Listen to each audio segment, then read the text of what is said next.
If you think Bing Crosby and Bob Hope were best friends, you've been fooled by one of Hollywood's greatest illusions. Their comedy looked flawless, their chemistry seemed natural, but behind the cameras, it was nothing more than business. And like all business, it was destined to end badly. Stay with me till the end, because this story hides secrets that Hollywood tried to bury for decades. Bing Crosby's journey began far from the glamour of Hollywood.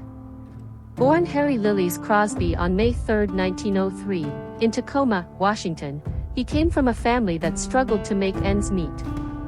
His father worked as a brewery bookkeeper, while his mother filled their small home with music. Despite poverty, Bing's roots stretched back to William Brewster of the Mayflower.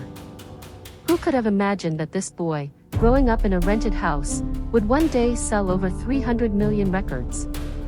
His nickname, Bing, came from a comic strip obsession when he was just 7. A neighbor teased him with Bingo from Bingville, and soon the name stuck, becoming one of the most recognizable in entertainment history. Moving to Spokane in 1906, he grew up deeply immersed in Catholic culture, even serving as an altar boy. By 1920, Bing enrolled at Gonzaga University to study law, just like his brothers. But secretly, he had other plans.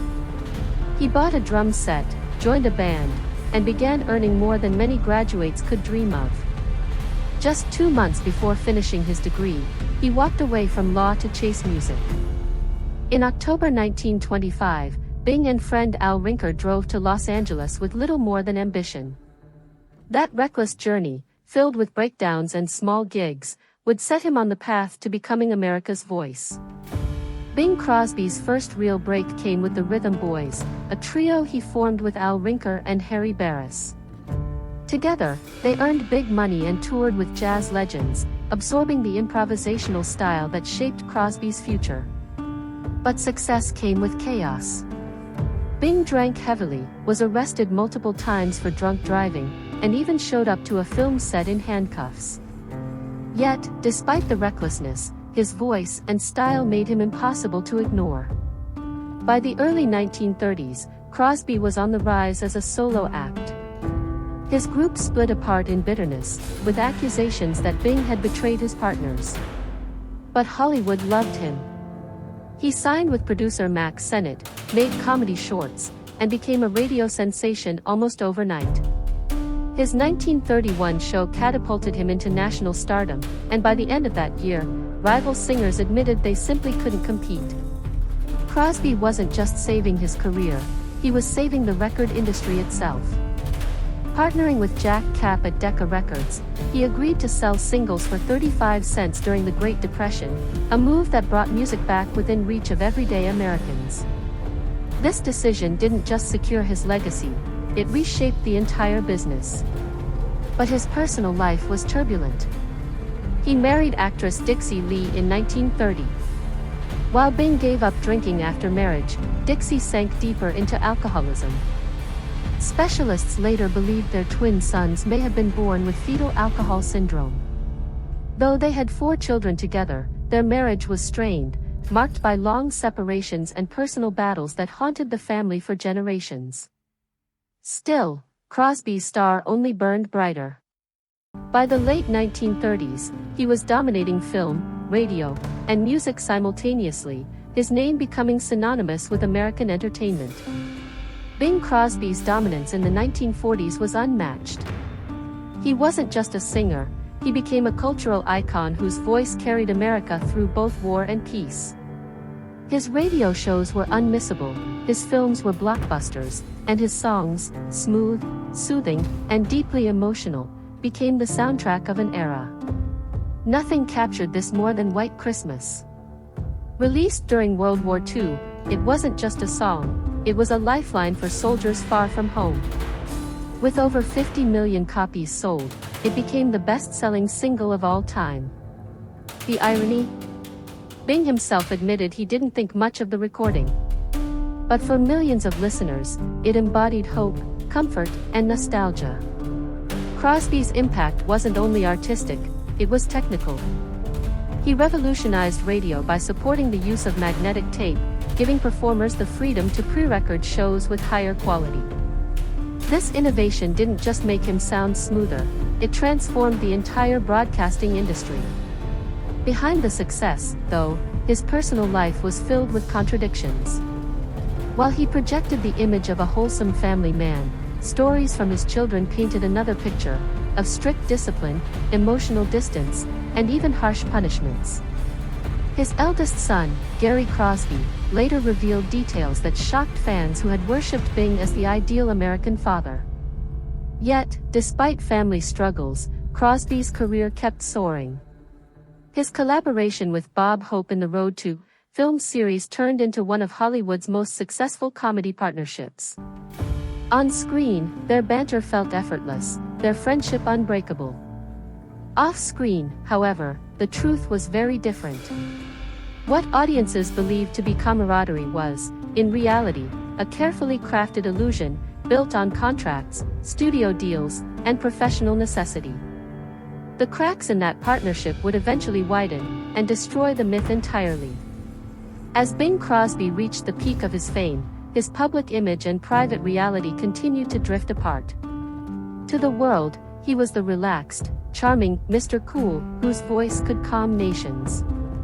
But behind closed doors, stories of his authoritarian parenting style cast a darker shadow.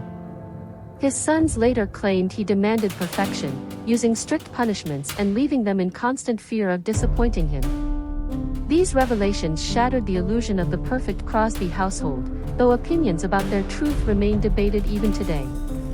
In Hollywood, Bing's professional life was still unstoppable.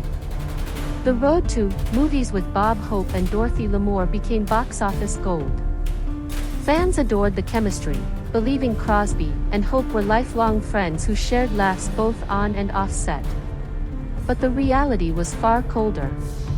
Off-camera, the two men weren't close at all. In fact, they rarely spent time together outside work. Their legendary partnership was built on business, not brotherhood.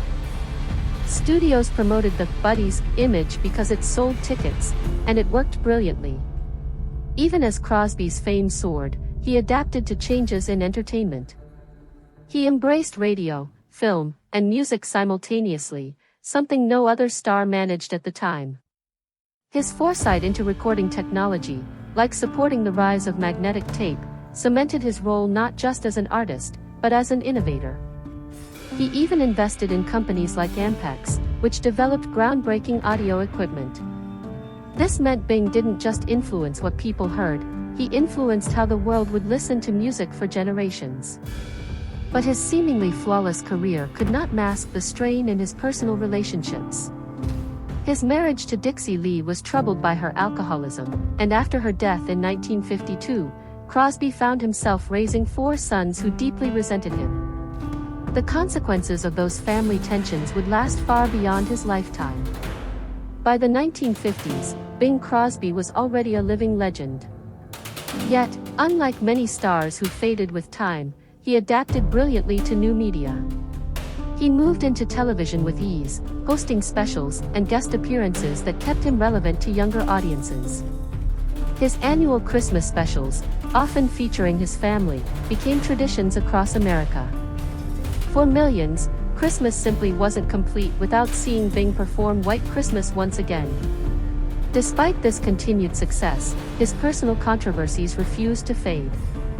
His sons spoke openly about the difficult childhood they endured, while others defended Bing as a strict but loving father. The debate continues, leaving fans to wonder, was Crosby a flawed man who failed privately, or a victim of exaggeration from bitter relatives? Either way, the tension between his glowing public persona and troubling private life became a central part of his legacy. His professional contributions, however, are undeniable. He wasn't just a star of his era, he shaped the very foundations of modern entertainment. By pioneering pre-recorded broadcasting, he changed radio and television forever. His investment in recording technology helped launch innovations that musicians and producers still rely on today. His voice, meanwhile, set the standard for crooners, influencing artists from Frank Sinatra to Michael Bublé. In his later years, Crosby remarried and found happiness with Katharine Grant, with whom he had 3 more children. He continued recording, performing, and appearing on television until the very end. In 1977, after finishing a round of golf in Spain, Bing collapsed and died suddenly from a heart attack. His final words reportedly were, "That was a great game of golf, fellas." Bing Crosby left behind not only a treasure of songs and films, but also a legacy filled with contradictions, timeless music, groundbreaking innovation, and a personal life that still fuels debate.